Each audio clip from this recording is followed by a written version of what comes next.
What up? This is Robert Horry. Horry, three-pointer.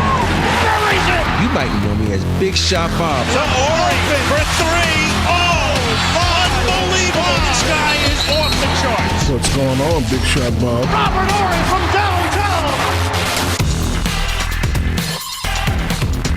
I'm excited to help you write your Indeed job posting today. Indeed, where you can find NBA champions in search of work.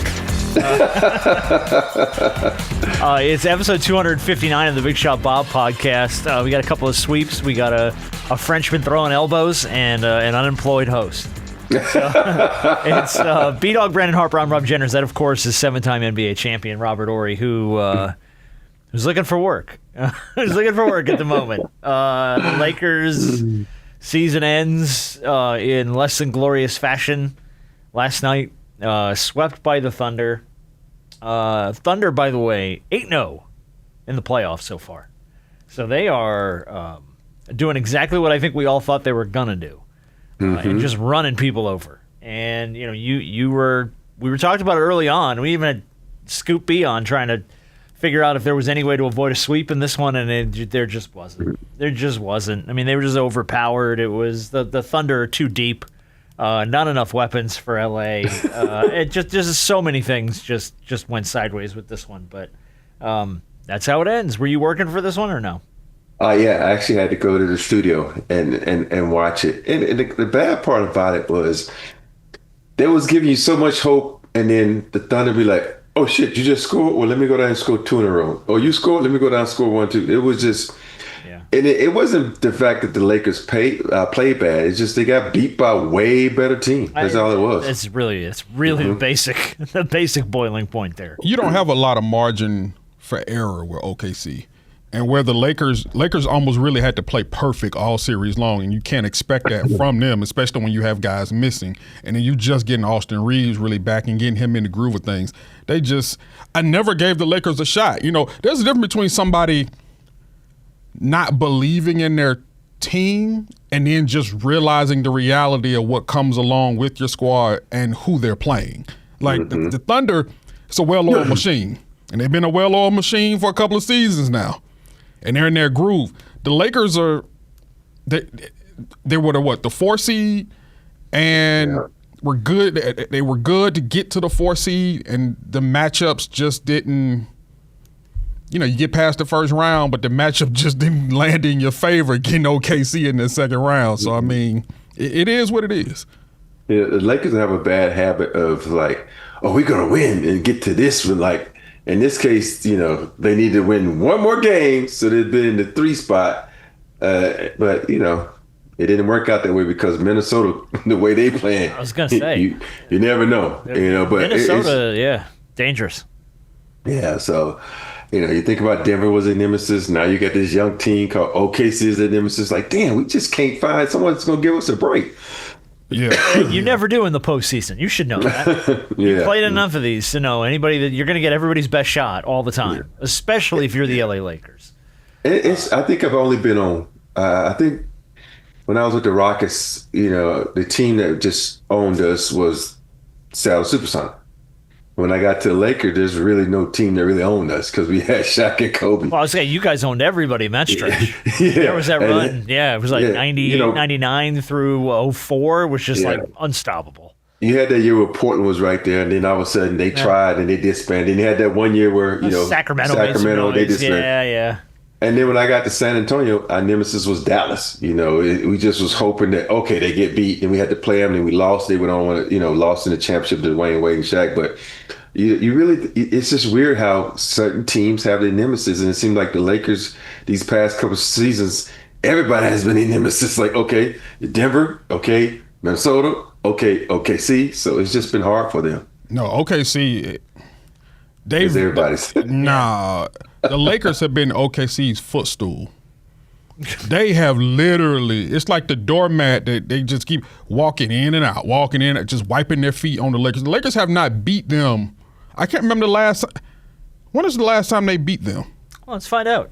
Because they didn't beat them this season, did they? No, they lost by average 30 this season. They didn't beat them this season. Yeah. I don't know if they beat them last season. Oh, goodness. I didn't even think about that. I don't know how far this thing, because I think they're 0-8 in their last 8 meetings or something like that. April 6th, 2025. Okay, so last year. So you're talking April of last year. So more than a year. Yeah, more than a year. It's just That's not bad compared to some teams, Yeah, 126.99 was the last time they beat them a year ago. Okay. Year and a month. But I think since then they're like Undefeated. 0 and Yeah, 8. Goodness. 8 or 9? Yeah, like it ain't good. No. It ain't good. The Thunder, what really showcased in this series was their depth. Their depth really, which has been showcased pretty much all season long, but especially when you get into these moments where, Shay may not be taking over the game every single game. You got guys like A.J. Mitchell. You have guys like you got guys like McClain who come off the bench who can spare these guys some minutes, can really go off and catch fire if need be. Yeah. Their depth is going to be a real issue. Now, I know we're moving along in these series. There's only one team out there, if they can win their series, that can really give OKC a run for their money, because they gave them a run for their money during the regular season. So we'll see how that turns out. Yeah. By the way, for the notes, just so we have them, Thunder become the first defending champions since LeBron and the Cavs did it in 2017 to sweep the first 2 series of the playoffs. Shay scored 9 of his series-high 35 in the fourth quarter to send the Lakers home. And they did all of this without Jalen Williams. Rob, you mentioned it before we started the show. It's going to be – there's a lot of free agency questions right now with the Lakers. Obviously AR is one of the big ones. And I think we talked about that before the season really even started. And then after the year he had, some of the stuff that he was able to do this season, I think that's a big one. Obviously, the elephant in the room continues to be and will always be LeBron James. Where does he stand? I mean, I'll ask you the obvious, stupid question. Do you guys think we saw him play his last game as a Laker? I was listening to his exit interview, and he mentioned his son in Arizona, and how this is really close proximity for him. So that's the only thing that I think that's going to keep him on this side of the world. I ain't saying he's going to the Suns to play with Bill and Dylan, but I'm just saying, though, I think he might come back depending on, what they can do in the offseason. And I think the one thing that's not really talked about, Lakers going to have some money. They're going to have some money to make some moves, and they're going to have some money because they got some owners that want to spend some money. So you have to think about what big moves they can make. And the only thing that I can think of is they have to package AR and try to get something for him. And everybody wants to keep AR, but to me, I love AR, but you can't have 2 of the same players on the same team. AR and Luka are pretty much the same players. They can't play defense. They can go at you on the other end, but they're a liability. And for me, you have to try to package him. And you showed that, And let's be honest, Mitchell, every time AR was guarding, I've never seen a dude smile while dribbling the back like, oh shit, look at me. Yeah. And he would just went at him.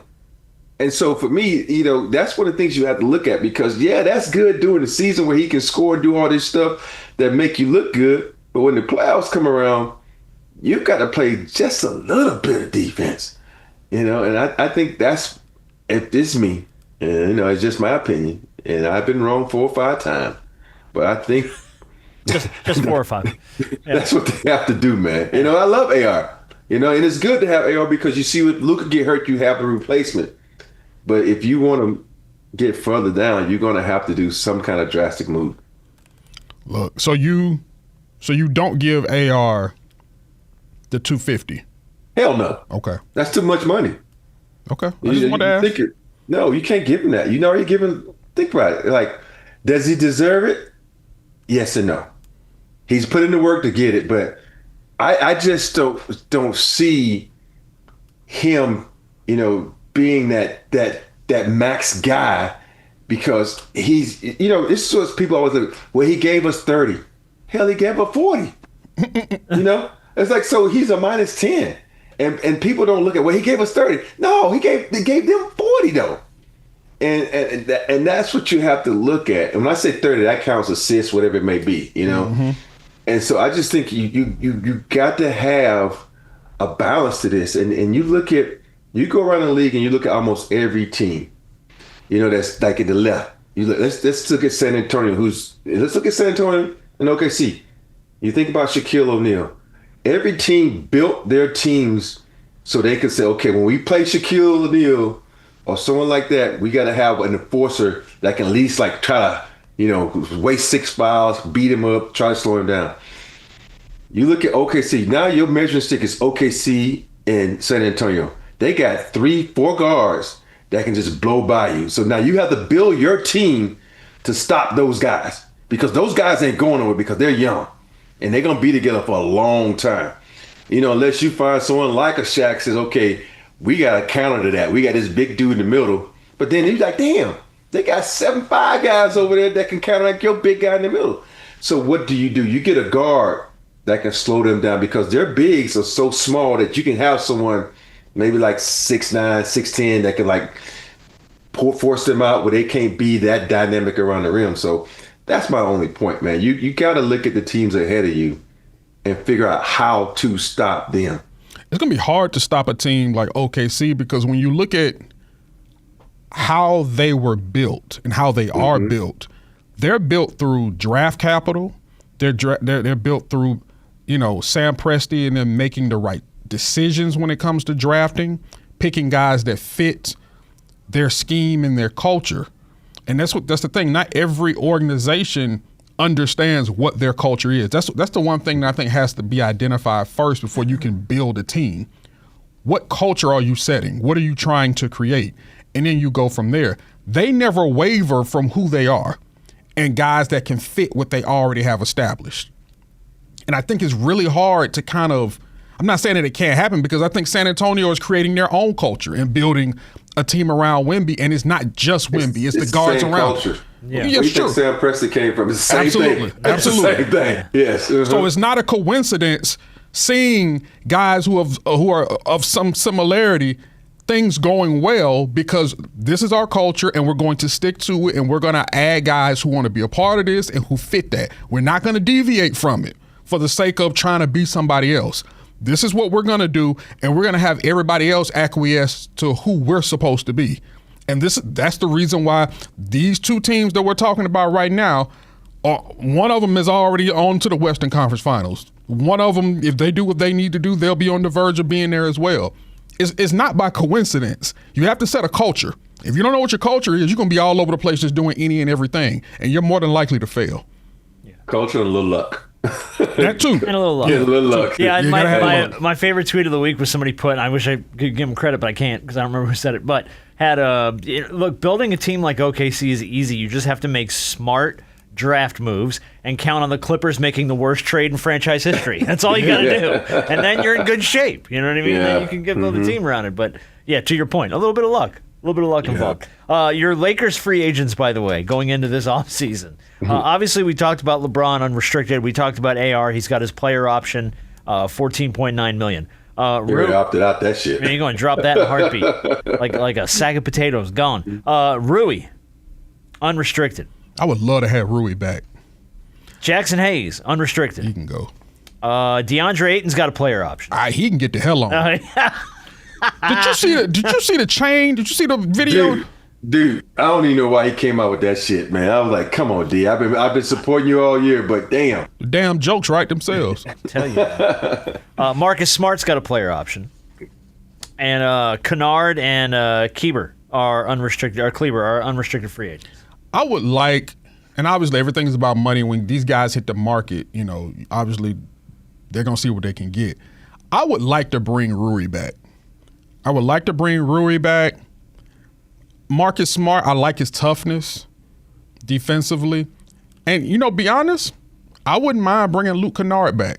Just his ability to shoot the ball we saw throughout the playoffs that you know, we saw ever since he put on that Laker jersey, we saw when he came from Atlanta and he put on that Laker jersey. There are a lot of fans here in Atlanta was like, well, damn, what the hell was this when he had a Hawks jersey on? What were you doing in Atlanta, bro? He was eating wings. So he didn't fit with all those tall, athletic black guys. I guess not. He needed to come with some white guys. I know how he feels. I'm just saying. but no, in all seriousness, I think I would not mind if the money's right, try to see if you can bring like those three back in some way, shape, form, or fashion. I understand things move around and that's not always a possibility. But I think those guys made impacts. Rui, at least Rui from mid-range, he got hot. Like Rui is almost automatic from mid-range. And knocking down the three, he got hot down the stretch in game 4. He's one of the reasons why they got back in that game. And I just think he has his moments where he's a really impactful player on the offensive side of the ball.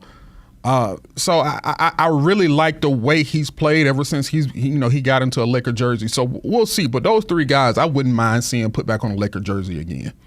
Yeah, definitely Rui, because I think Rui finally understood that, hey, I ain't gonna get no plays call, but if I go stand over here, I get some wide ass open shots, and then they give me a couple of plays every night. You know, certain guys fit, and I think he is one of the guys that will fit with Luka in the sense that Luka doesn't want you cutting.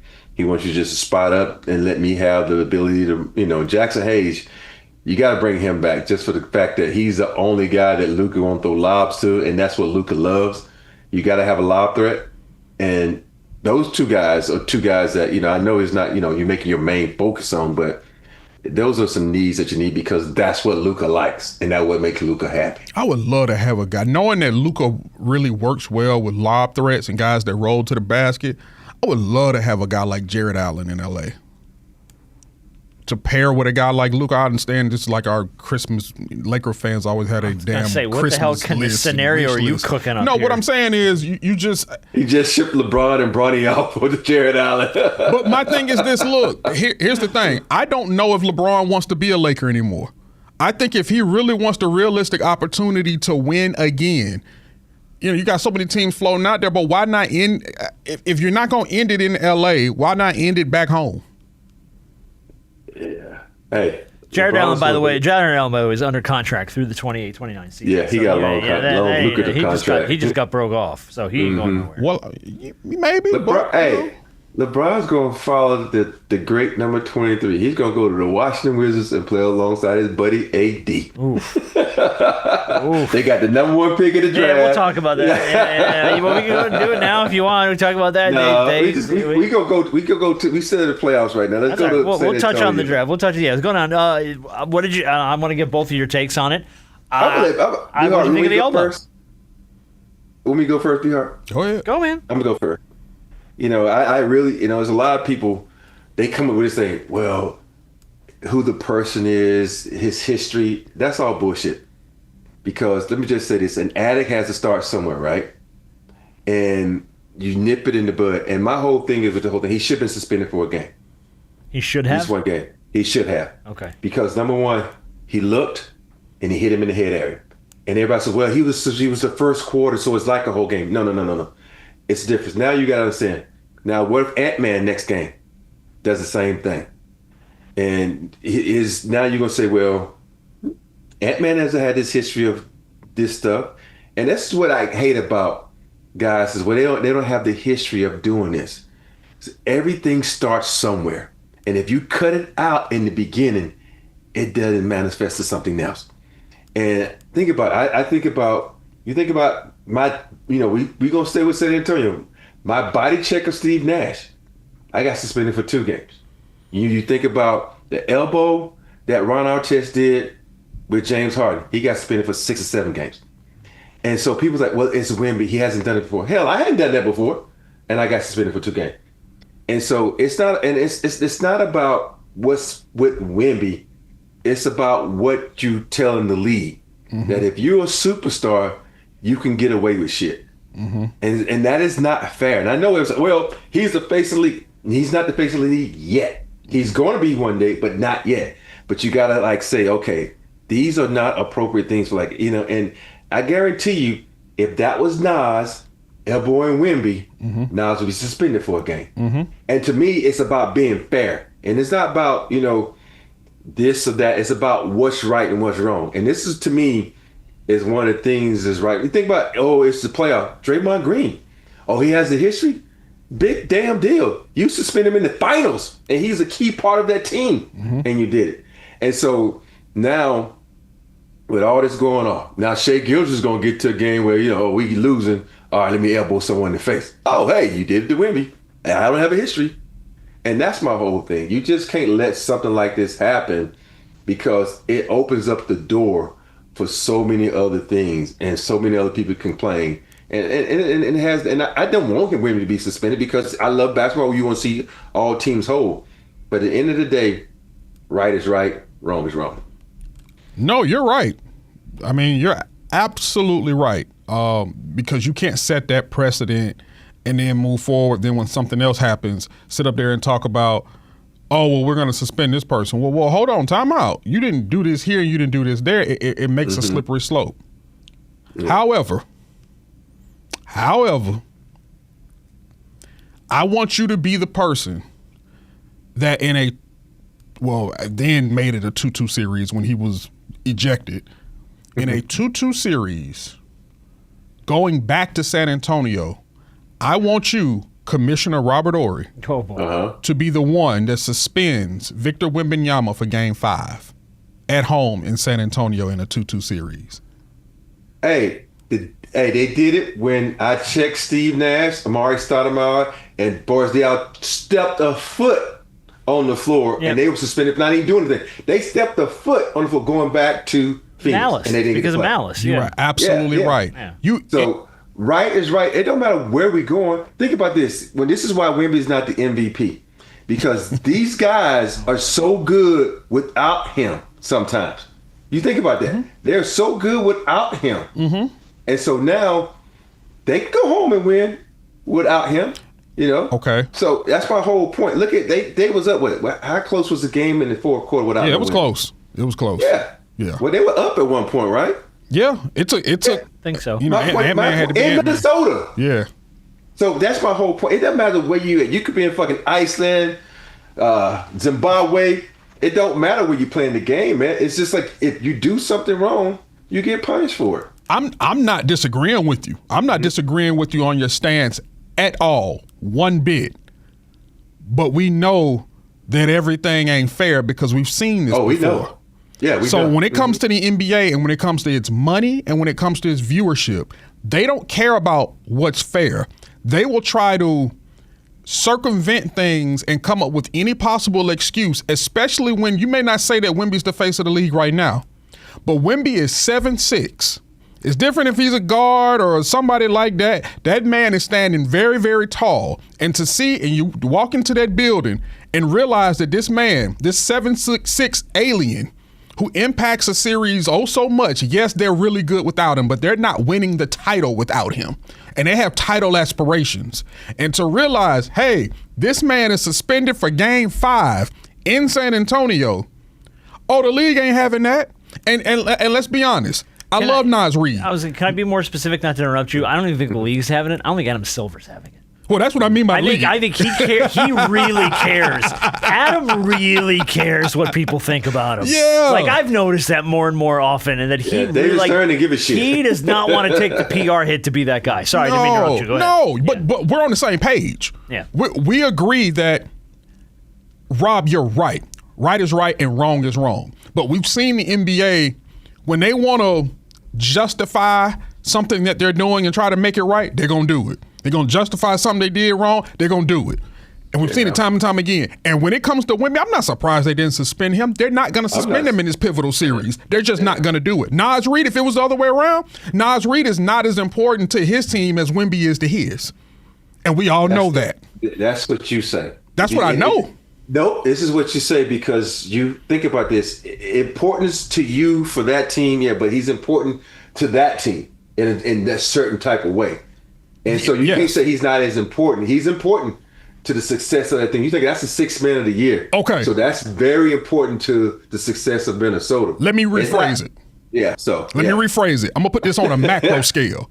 He's not as important to the league. There you go. So when it comes down to the league, Yep. Yeah. But yeah, I get it, and I totally get it, and I understand that, and it gets to a point where it gets laughable, and this is what frustrates the players so much. Yeah, the stars are what make this league, but you know who will make the stars? The guys who's on that team that sacrifice to make those stars. But you know what else the league has to answer to? Hold on one second. Bye. Love you too. You know what else the league has to answer to? Other thing is, what's that? If when you think about the league when it makes money, you go back to game 2 with the Lakers and OKC, how bad those calls were. If everybody knew that without Luka, the Lakers would lose. Why not call it right? And then you got LeBron. People still watch LeBron, but now LeBron's at home. So this is my point. I know it's all about the future. We always say out with the old, in with the new. I get that. We always talk about money. And it's like, oh, well, if you really wanted the money, you'd have called that travel. It could have been a travel. It wasn't a travel. Everybody calls travel on Chet. Mm-hmm. And when he gets the dunk, they go up one. Mm-hmm. You could have called it travel. So there are ways that the league can do things. So if you give it, first of all, we already know the league already got their fucking money. And people forget this. When they sign these deals, they got their money. So it don't matter if this guy play or this guy doesn't play. They got their money. So I don't care when people say, oh, this and that. No, if you really wanted money, you would make these series extend. OKC would have swept 2 guys. So when people say, oh, it's about the money, bullshit. They already got their money. They're going to continue to get their money. That's why they got the contracts. So and that's the part that when people talk about it, like, no, it ain't got nothing to do with fucking money. They already got their money, regardless of whoever plays. That's why they get mad about tanking, because the people come in like, well, I paid my money. Oh, yeah, see, you already paid. We got it, so F you. Now, there's nothing funnier to me than you thinking the league's going to call it travel.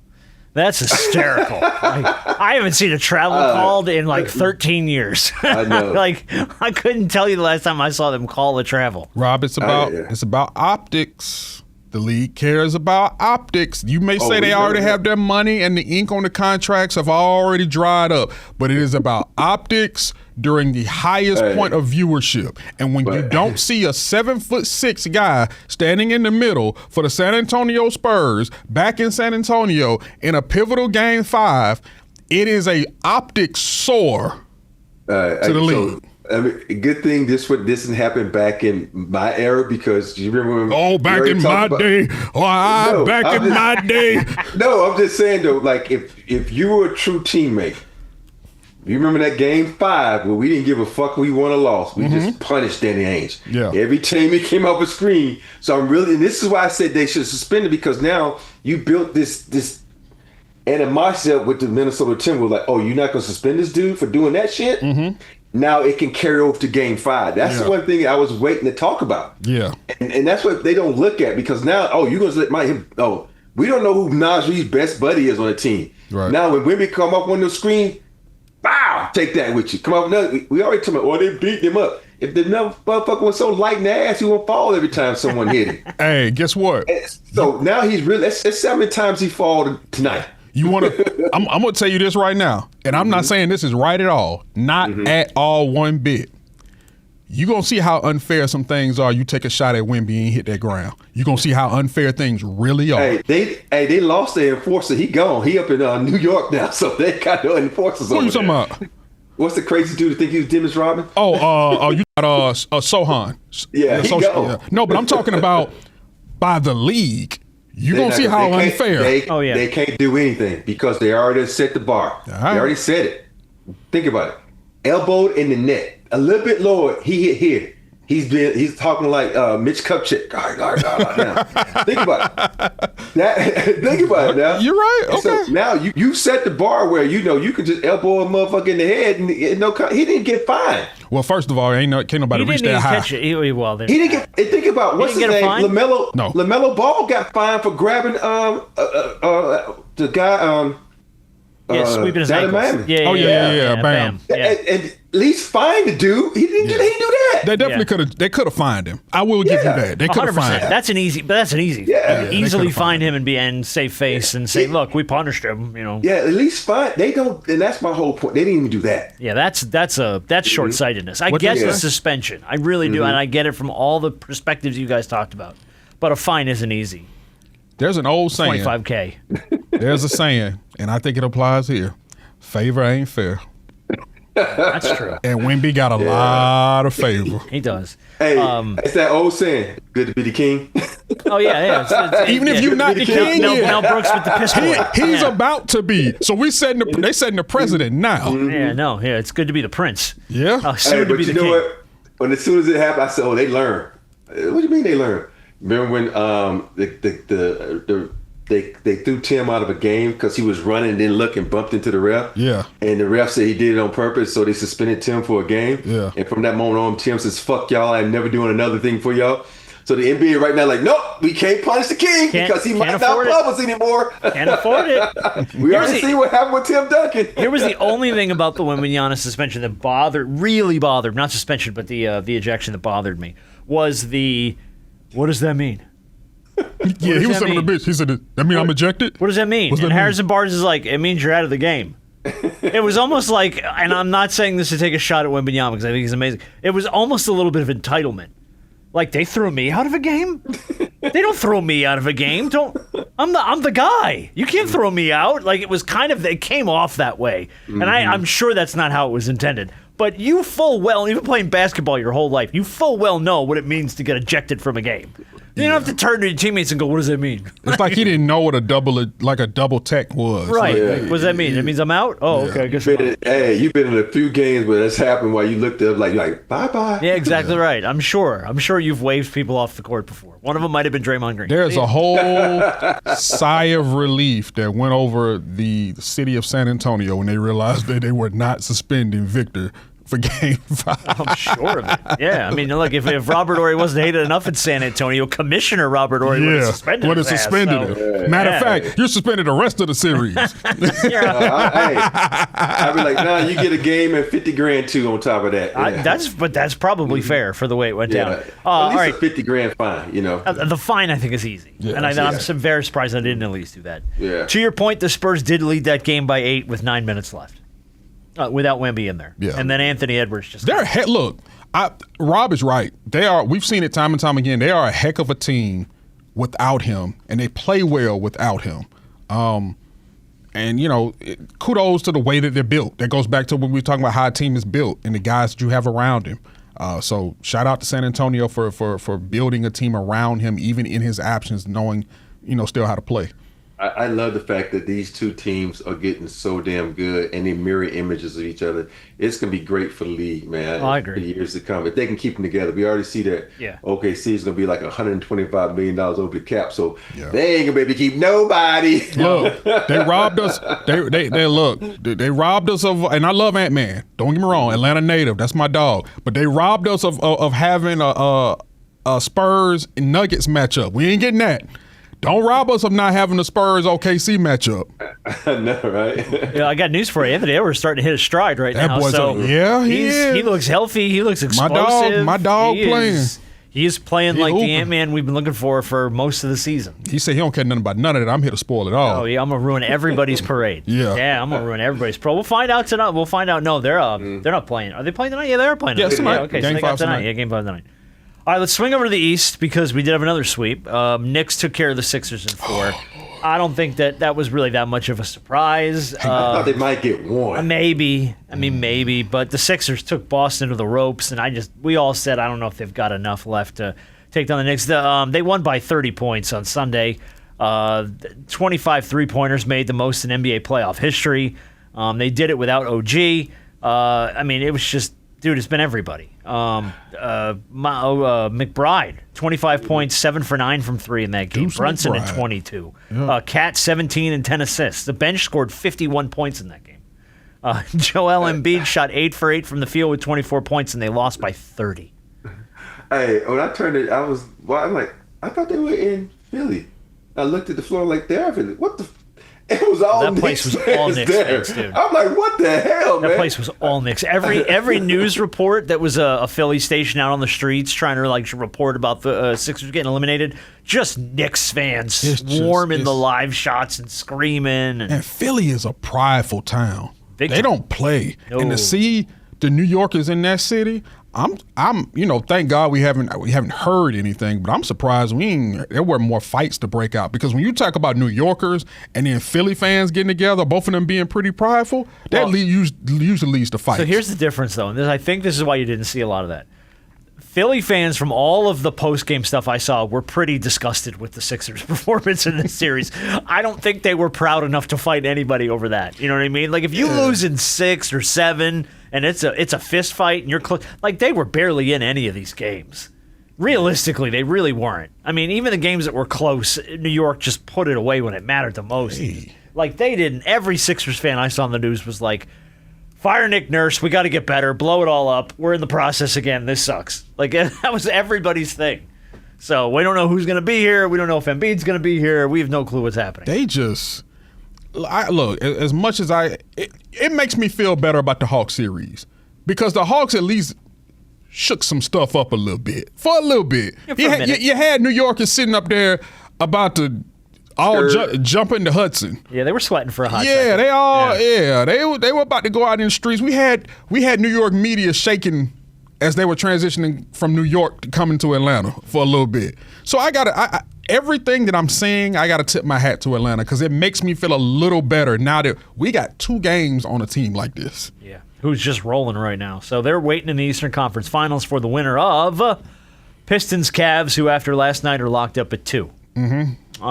Through 2 quarters on Monday, Donovan Mitchell had just 4 points. His lowest first half in any playoff game. He went off with Cleveland, and then he just exploded. 21 points in the third. Yeah. As many as the Pistons scored in that entire quarter.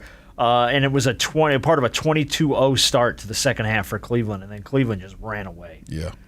So it's just what was the number on Cade, though, from Game 3 that was wild? I wrote it down, so it was crazy. Cade's Game 3 performance made NBA history by becoming the 4th player to score 20-plus points in each of his first 15 career playoff games. The other 3 people on that list, Kareem Abdul-Jabbar, LeBron James, and Anthony Davis. Now, That's the list. He had a season low in this Game 4. He did. I think it was, 19? Something like that, yeah. Yeah, so that was his season low. The thing about Cleveland is when Donovan... Chocolates. Huh? Box of chocolates. What you mean? You never know what you're going to get. Oh, yeah. When Donovan... You could put that on James Harden, too. But yeah. When Spider doesn't score like he's supposed to, I don't think that team doesn't really have a shot, because everything really feeds off of him. Obviously, he needs to be the guy to score 25 or more points in order for them to really have a shot, because you can't depend on that from Harden all the time, because a lot of times he's going to turn the ball over. He still dribbles way too damn much. And if Harden dribbles way too much, he's going to turn the ball over. They don't have a lot of options when it comes to scoring, or enough options to be able to sustain Donovan Mitchell maybe having a bad shooting night. Because we've seen when he's had bad shooting nights, they don't have enough firepower to be able to help sustain it. So if they're going to win, it has to be from Donovan scoring 30, which then means that everybody else is being able to do whatever they need to do to help them sustain a win. And that's really kind of how it's been. If he scores anything less than 25, they have a really big chance of losing that game. Yeah. And Pistons are, I don't know. Pistons same way. Same thing. You know what I mean? If Cade's on and that thing's rolling, great. They look like the team in the regular season. And it's the same thing, Rob, with the Pistons. Detroit's very much a box of chocolates. Night to night, you're like, okay, who's going to be here? Who's going to show up? Who's going to perform? Who's going to score? Who's not? Who's going to end up on the bench halfway through the first quarter? So my whole thing, let's give it up to Karis LeVert. Playing very well. I think when he plays well, he just got back, I think, didn't he? Yeah. But he's throughout his career, he came in the league. Everybody thought he was going to be that next guy. And it's just been up and down. So I'm a big fan of his. So when he does play well, I'm happy for it. But And I look at guys like Cade Cunningham. It's always easy for him to score because he has the ball 95% of the time. He's like a Luka. He's like a Shay. But when you get guys like Tobias Harris to step up, everybody's like this always with Tobias, like praying hands, please have a good game. And to me, that's the only guy when I look at the Detroit Pistons. If he steps up and plays well, they're good. But if he doesn't, they ain't got a shot, man, because he's just he's so Dow Jones. He's so up and down to me. Yeah. And both of those teams are. So it's really tough. It might just come down to home court. It really just might. And if that's the case, then Detroit has the upper hand.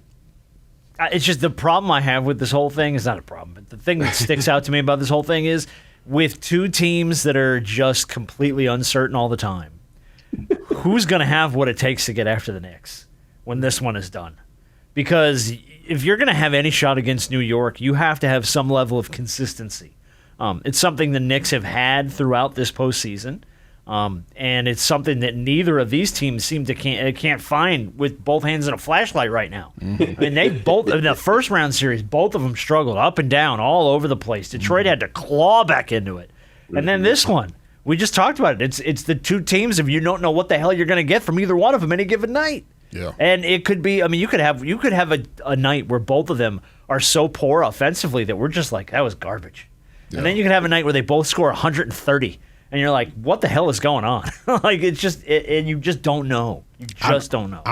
At this moment, I don't think either team could beat the Knicks. I don't think so either. I don't Not think the way they're playing. Teams could beat the Knicks. And Detroit showed, I think, for me during the regular season, what it takes to be the best team in the East. And they have to get back to that level of consistency. But you've said it 100 times, Rob.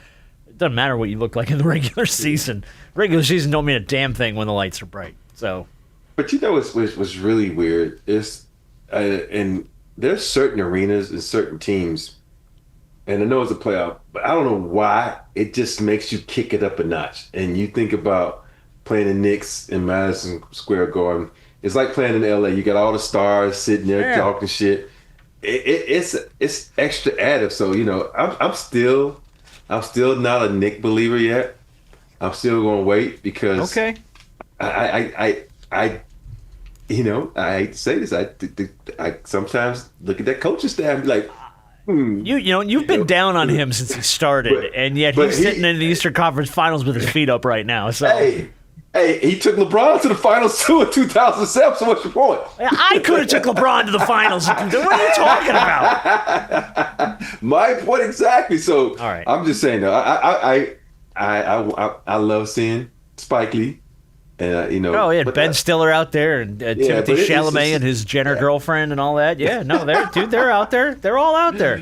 Yeah, I'm not putting them in the finals just yet. Okay, just yet. I'm going to go ahead and look forward if that's the case. I think that the most test that New York is going to get is going to be in the finals because I don't know if Detroit or Cleveland is really going to have what it takes to consistently keep them on their heels. Now, I could be dead ass wrong. Detroit could come out and play out of their shoes in that series if they end up advancing.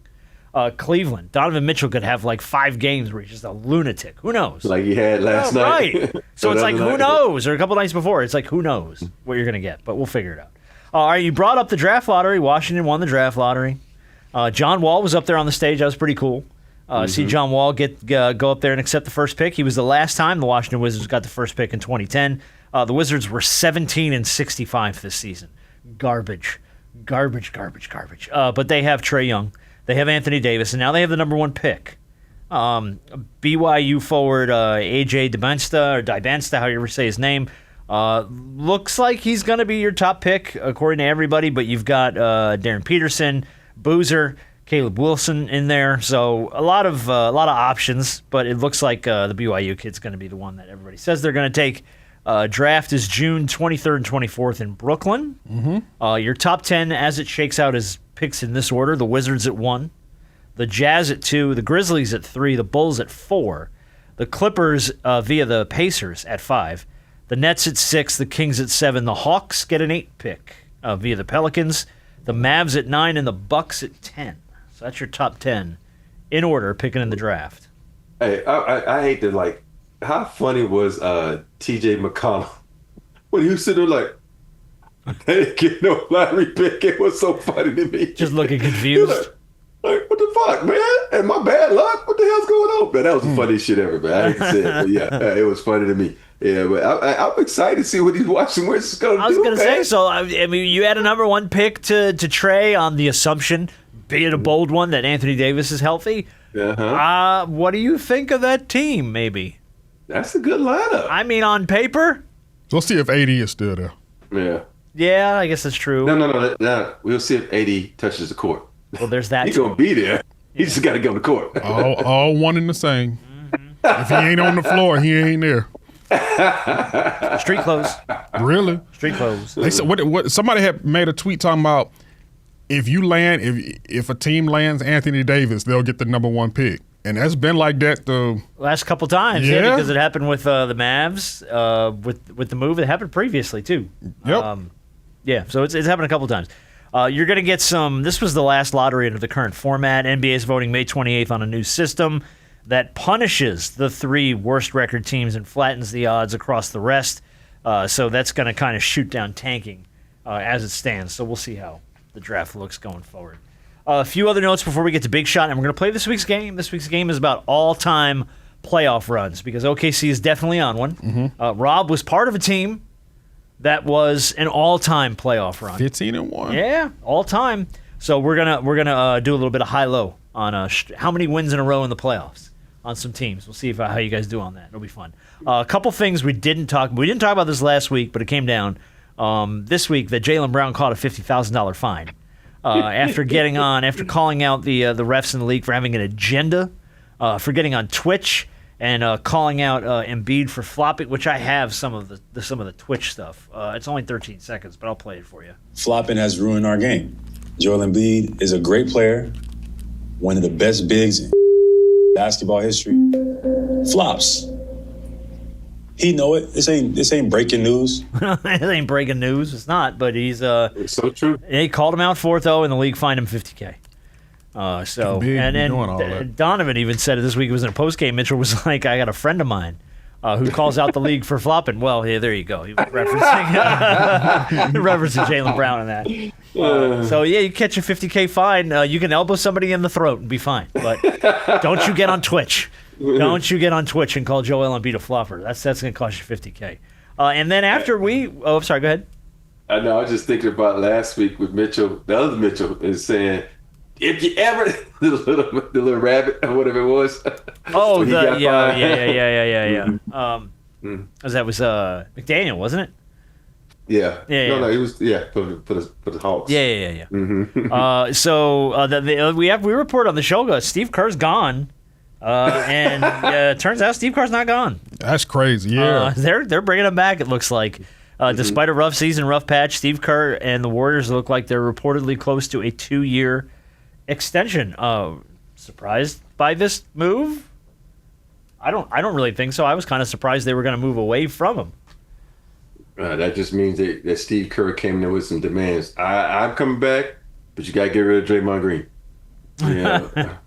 I think that's the only thing, because when you look at Steve Kerr, every time something happened with Draymond, you can just see like a part of his spirit just leave. Yeah, he ages a little bit. Yeah. No, Draymond, we're not saying this to say your name and get some ratings. No, we're not saying it. It's just the facts of the matter.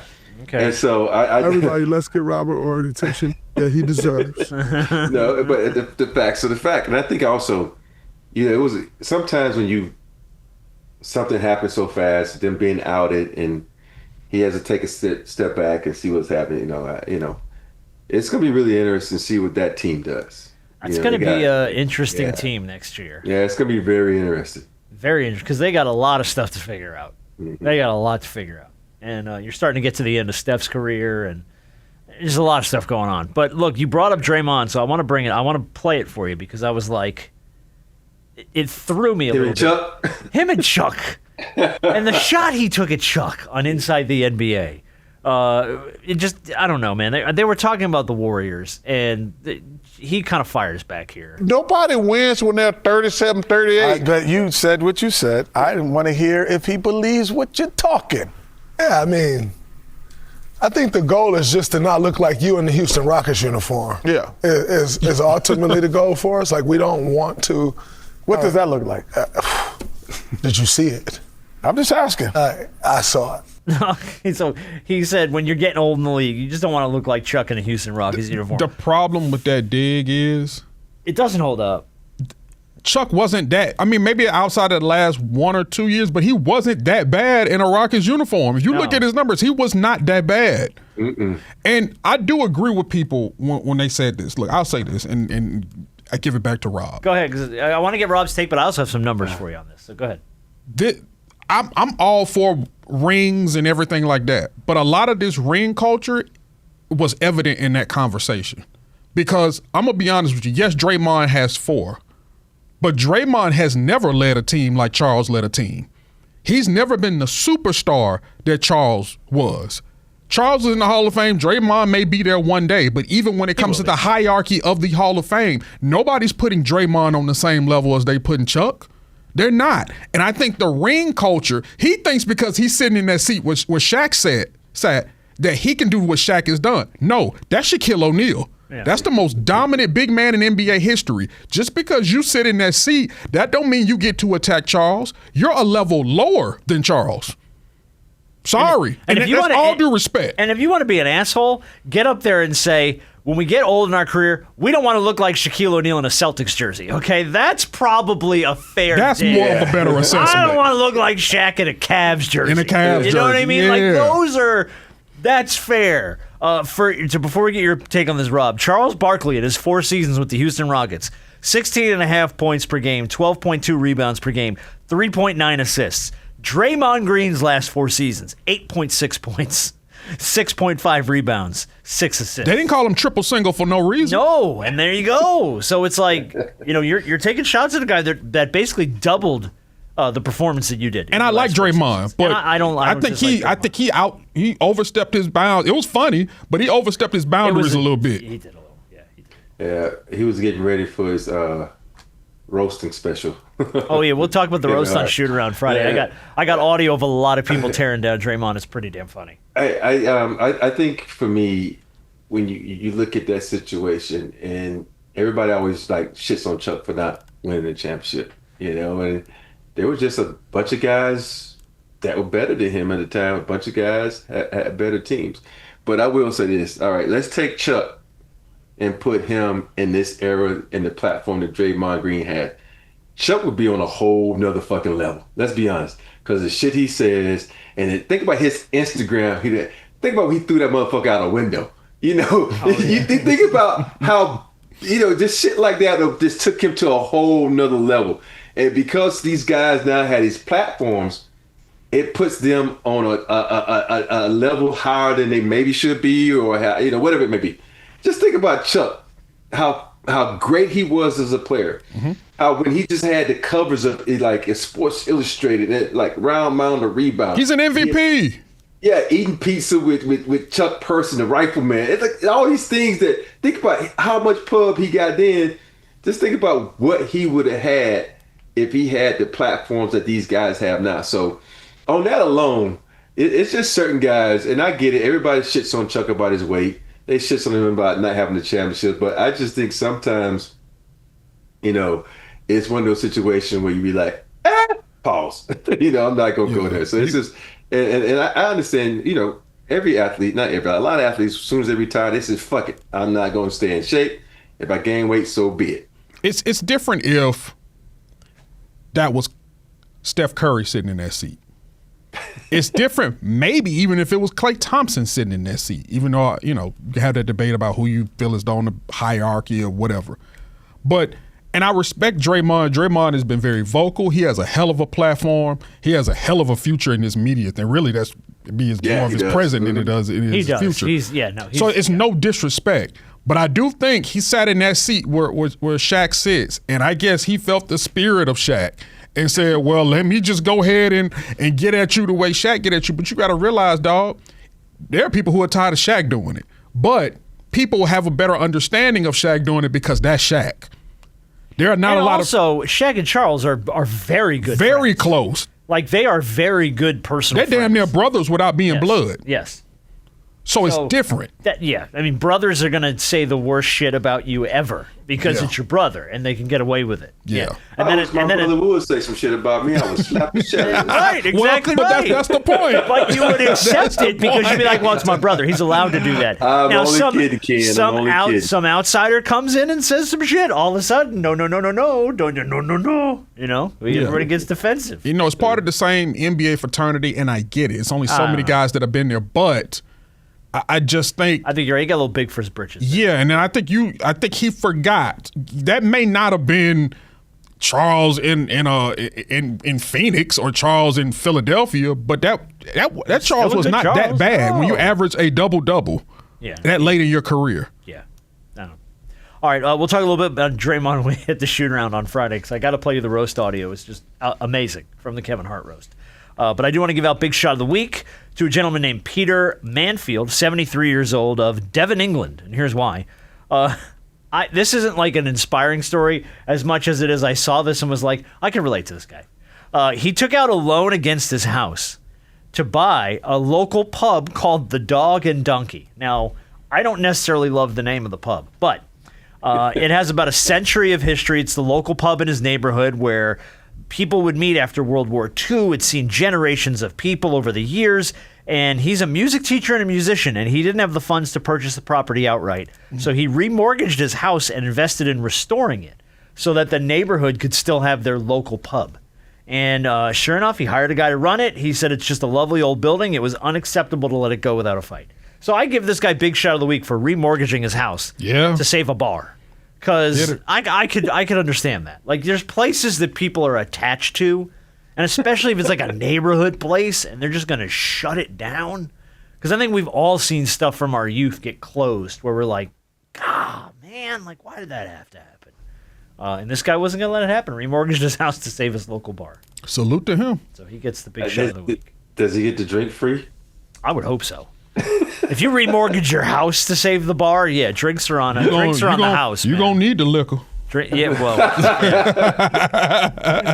two mortgages now. Yeah. You're going to need the liquor, but still going to be there in the morning. Yeah. That problem ain't going nowhere. You're right. Well, rarely are people's problems gone when they drink the liquor. It's just to mask it for a second. Yeah, no, it's still there. But, right. Yeah. Sometimes it just creates bigger problems. That is also depending on how it goes. You're absolutely correct.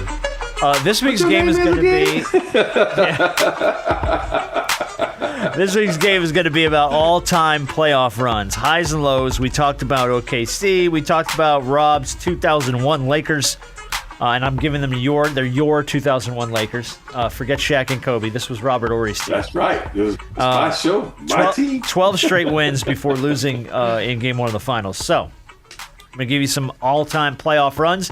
You just got to tell me if the real number's higher or lower. Very simple.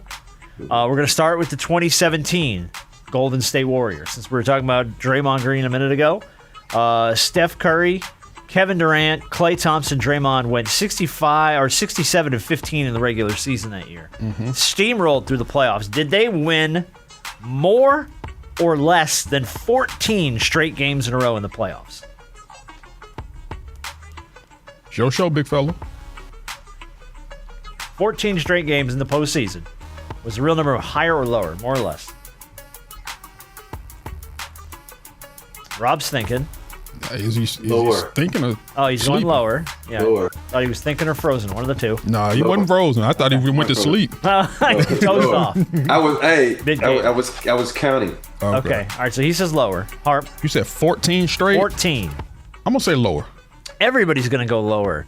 And everybody is dead ass wrong. 15. 15 in a row before they lost to the Cavs. Because I thought the Cavs, I thought it was 2-1, right? I think was it? Right. They went 2-1 in Cavs. They won 15 in a row before. They won 2, then Cavs won one at home, and then yeah. Or you're thinking of the wrong year. Either one. Yeah. There were a couple really good Warriors runs in there. So yeah. All right, let's go to the 1989 LA Lakers. Magic's Showtime Lakers, coming off back-to-back titles in 87 and 88. They were rolling until the bad boy Pistons swept them and ended the dynasty in the finals. We'll start with Harp on this one since Rob went first last time. More or less than 14 games in a row for the 89 Lakers. think it's less. Okay. Less. Everybody says less. Everyone gets a point. Yeah, 13 in a row before they got swept by Detroit. See you.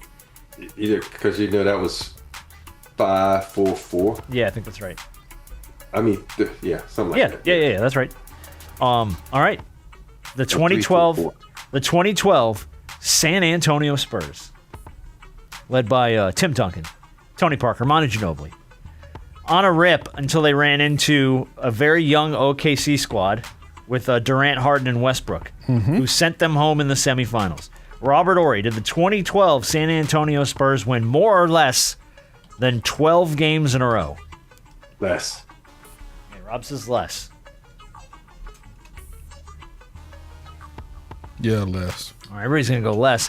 Yeah, your clue was they lost in the semis, so it was 10. It was actually 10 in a row before OKC sent them home. But kicked them clean out. All right, let's go to the 2024 Boston Celtics, something a little bit more recent.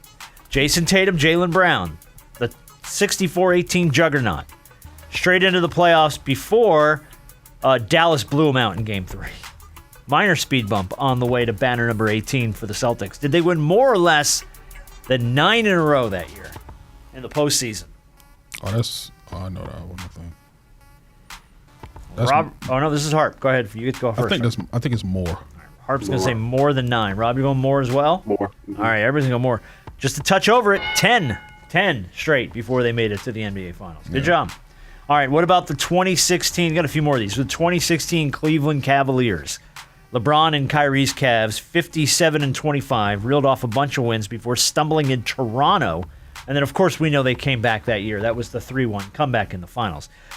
Did they win, Robert Horry, more or less than 11 games in a row in that postseason? Less. Rob says less. Less. I think it's slightly less. Harp says less. 10. Yeah. 10 on their way to the finals. And then we all know what happened in the finals that year. Yeah. The 3-1 comeback. All right, Brandon Harper, the 2003 New Jersey Nets. Jason Kidd orchestrated back-to-back finals appearances for the scrappy Nets, winning a bunch of games before the Spurs and a young Tim Duncan were just too much for them in the finals. Did they win more or less than 9 in a row that year in the postseason? More. Okay, Harp says more. Rob, more or less than 9 in a row that year? Less. Rob says less. The point goes to Brandon Harper. They won 10. 10 in a row that year. Lost to the Spurs in the finals that year of the New Jersey Nets. Only time I've been proud to be a New Jersey Nets supporter at any point in my life. I grew up in New Jersey. Did the Spurs sweep them? I don't know if they swept them. In 03? No, we swept them in 02. Yes. I don't know if the Spurs did, though. I have to go look that up. That I'm not 100% sure of. We're going to go back to the 99 Spurs, speaking of the Spurs. Tim Duncan and David Robinson's Twin Towers duo. This was the shortened 50-game season. Before the Knicks, who were an 8 seed, gave them a brief scare in the finals. Robert Horry, did they win more or less than 11 in a row? Less. Okay. Rob says less. You should know. 99 Spurs? They shut the form down? I think it was less. Yeah. All right, everybody's going less? They won 12 in a row that dang. year. Yeah, before getting to the NBA Finals. They didn't sweep us, did they? In 99? Yeah. I have no idea. I mean, like, I double and triple checked all these numbers, man. These came from Basketball Reference and all kinds of stuff. So maybe we're just thinking of different seasons. I don't know. This was the 99. No, 99. No, it was the strike shortened season. Year. Yeah, it was the strike shortened season. So I was like, and because that was the last time they beat us in the form in the playoffs. And I was like, they was like running like, yeah, we shut the fucking form down with a loss. So yeah. Okay, there it is. All right, last one. Harper, the 1990 Detroit Pistons. Bad boys. Isaiah Thomas, Dennis Rodman, Bill Laimbeer. Went 59-23 before the Knicks finally slowed them down. Didn't really matter. They won it all that year anyway. Did they win more or less than 13 in a row that year?